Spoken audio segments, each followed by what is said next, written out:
final el pesimismo y el optimismo son formas de enfrentarnos a la realidad. No es lo que nos pasa, sino cómo interpretamos lo que nos pasa. Un día eso te resulta terrible y otro día lo sabes superar de mejor manera.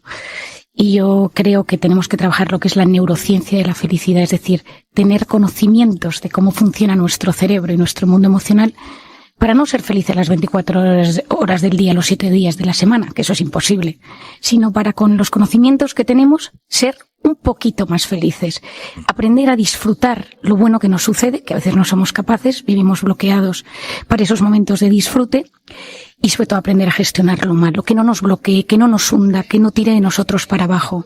Y a veces parte del problema de la vida es que las pequeñas cosas buenas nos impedimos disfrutarlas y las malas nos hunden, nos mortifican y nos llevan a nuestra peor versión. La felicidad consiste en vivir instalado de forma sana y equilibrada en el presente, es decir, conectar con mi presente de la mejor manera posible, habiendo superado las heridas del pasado y mirando con ilusión al futuro. Los que viven enganchados en el pasado son los depresivos. Los que viven enganchados en el pasado, en la culpa, en el fantasma, en la herida, en el trauma, son los depresivos. Los que viven angustiados por el futuro, los miedos, la falta de control sobre lo que pasará, esos son los ansiosos. Ahí está la ansiedad. La ansiedad es la enfermedad del futuro. ¿Qué pasará? ¿Cómo lo controlaré? ¿Cómo llegaré? ¿Qué pasará con mi familia, con mi dinero, con mi salud? Y entonces, cada vez conectamos peor con nuestro presente. Y esa es la gran enfermedad del siglo XXI. La incapacidad que tenemos para conectar con la realidad, con el presente, con las personas. Conectamos con nuestro pasado constantemente, nos vamos hacia atrás. Conectamos con nuestro futuro, no tenemos la ansiedad y conectamos con la pantalla. Pero lo que a mí me gusta, lo que yo lucho, lo que yo intento divulgar es esas relaciones humanas, esas relaciones reales de tú a tú donde te miras a los ojos y ahí, bueno, pues ahí me encanta hablar en Encuentra tu persona vitamina, lo expliqué mucho.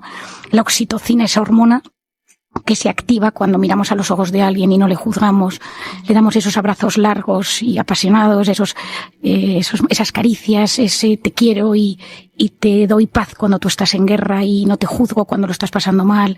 Ahí bioquímicamente pasan muchas cosas y esa oxitocina que nos sana potencia el sistema inmune, nos ayuda a bajar la inflamación y nos ayuda a bajar esos niveles de cortisol que son los que se suben en los momentos de alerta, de miedo, de incertidumbre y en un mundo donde vivimos con miedo, porque no sabemos qué va a pasar, porque hay penuria económica, por la subida de los precios, pues poder tener mecanismos que sepamos que nos sanan es impresionante y para mí eso es la neurociencia de la felicidad. La Navidad es un momento de nacimiento, de esperanza, de ilusión. Los que creemos sabemos que algo muy grande sucede, pero todos sabemos que es un momento de reunión familiar donde se reviven sentimientos de paz. Pero hay momentos que también se sufre mucho porque no está esa persona que se fue, que nos dejó, que ya está en el cielo, que se marchó. Por otro lado están esas personas que ya no están porque nos enfadamos, porque hubo un conflicto, porque no supimos gestionar una relación humana. Y eso también genera tristeza porque en esa mesa ya no están sentados y sabemos dónde se sentaban y sabemos que no fuimos capaces de solucionarlo.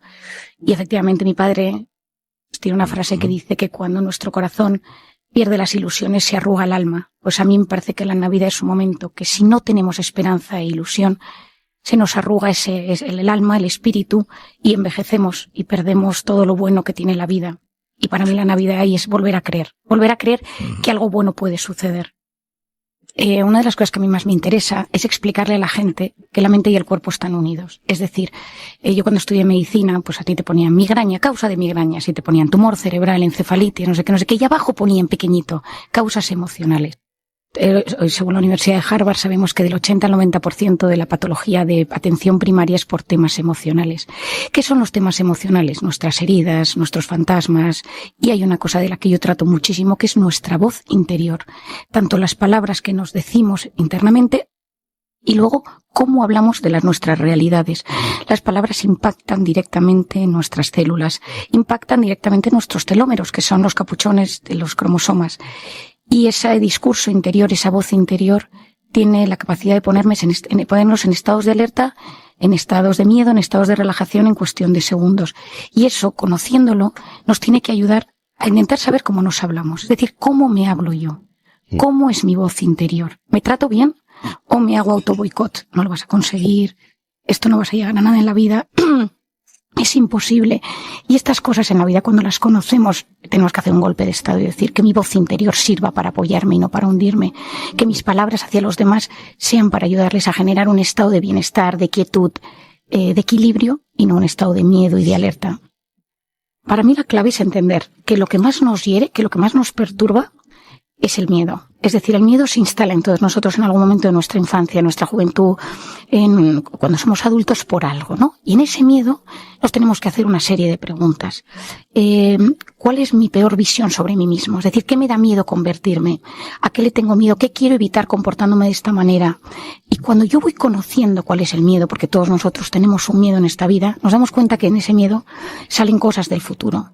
Tengo miedo a perder el control. Tengo miedo a no ser importante, tengo miedo a perder reconocimiento, tengo miedo a no ser perfecto o a que mis cosas no salgan perfectas, tengo miedo a decepcionar, tengo miedo a sufrir. Y en ese miedo, yo solo distribuirla en estas 5 pilares, nos damos cuenta que hay algo del presente y del futuro que nos llega. Porque nuestro instinto de supervivencia, que es el instinto más potente que existe, es sobre sanarnos, sobrevivir y en esa supervivencia está el futuro. Tendré dinero, no lo tendré, etcétera. A mí hay un primer diagnóstico que es la sociedad del cansancio. Yo creo que estamos agotados. Hay una saturación de información, estamos hiperestimulados y cada vez la información es consumir información de la forma más rápida y superficial sin profundizar. Yo entiendo que por las redes, por el mundo en el que estamos viviendo, todos estamos metidos en esta rueda, pero alguien la tiene que frenar, porque cuando nosotros consumimos de forma tan superficial, consumimos de forma tan poco profunda, nuestra corteza prefrontal, que es la zona que nos ayuda a gestionar nuestras emociones, se debilita. Pierde grosor, para que os hagáis una idea. Y entonces cada vez pensamos peor, discernimos peor el bien del mal, es decir, nuestra capacidad de enfrentarnos al mundo es mucho peor, y esto en los jóvenes lo estamos viendo. Sociedad del cansancio, sociedad de la saturación y una apatía, es decir, nos cuesta ilusionarnos porque esa saturación constante de información, de emociones y de información tiene la característica de que satura nuestro cerebro. Y hay un momento que de repente ya no sabes qué sentir. Es como una anestesia emocional. Seguro que os ha pasado en alguna ocasión que estáis escuchando las noticias, veis la tele, os metéis en internet y de repente dejáis de sentir.